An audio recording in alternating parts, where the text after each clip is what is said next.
சேலம் வீராணம் அருகே பிரசித்தி பெற்ற பழமை வாய்ந்த ஸ்ரீ மூக்கரை காளியம்மன் திருக்கோவிலில் வைகாசி மாத அமாவாசையை முன்னிட்டு ஆலயம் முழுவதும் வண்ண மலர்களால் தோரணங்கள் கட்டி சிறப்பாக அலங்கரித்தனர்.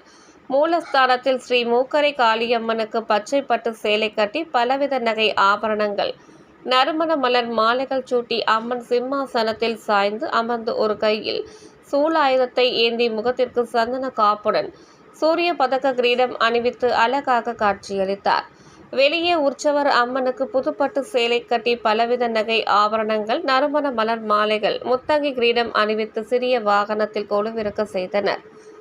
பின்னர் மூலஸ்தானத்தில் காட்சியளிக்கும் அம்மனுக்கு ஏக தீப ஆரத்தி, பஞ்ச கற்பூர ஆரத்தி காண்பிக்கப்பட்டு உதிரி பூக்களால் அர்ச்சனை செய்து திருக்கோடி தீப ஆரத்தி காண்பிக்கப்பட்டது.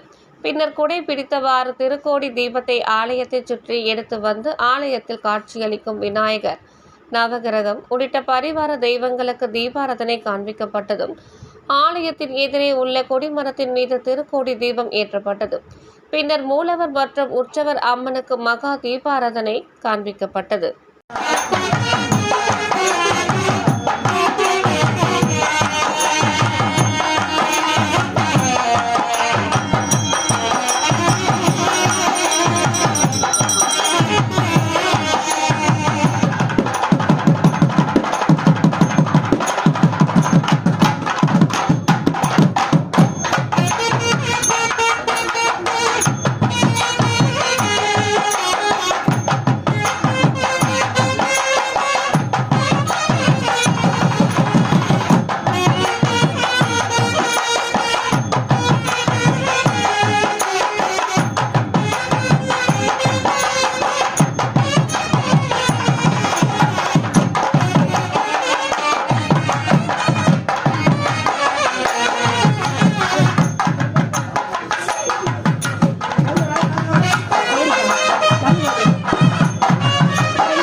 தொடர்ந்து கோமாதா முன்னே செல்ல நாதஸ்வரம் மேளதாளங்கள் முழங்க உற்சவர் அம்மன் புறப்பாடு நடைபெற்றது.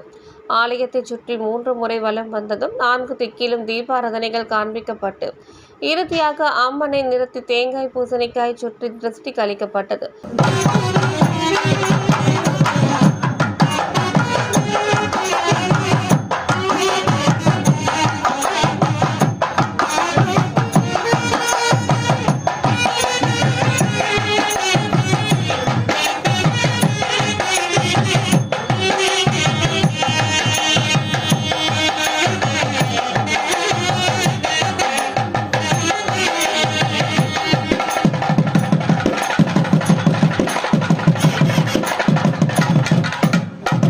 பின்னர் கோமாதாவிற்கு கோ பூஜை செய்து அன்னம் படைக்கப்பட்டது.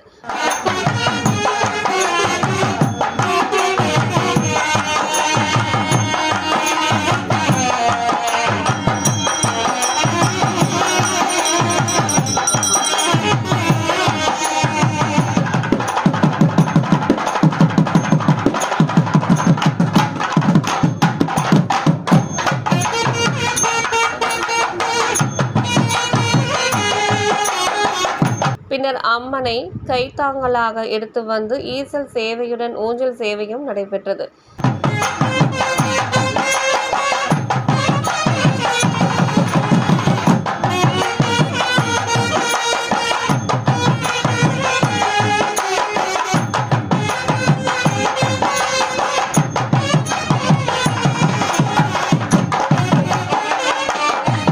சுமார் 500க்கும் மேற்பட்ட பக்தர்கள் அமாவாசை தினத்தில் வாழ்வு வளம் வேண்டி அம்மனை தரிசனம் செய்தனர். கலந்து கொண்ட பக்தர்களுக்கு விபூதி குங்கும பிரசாதத்துடன் அனைவருக்கும் அன்னதானம் வழங்கப்பட்டது.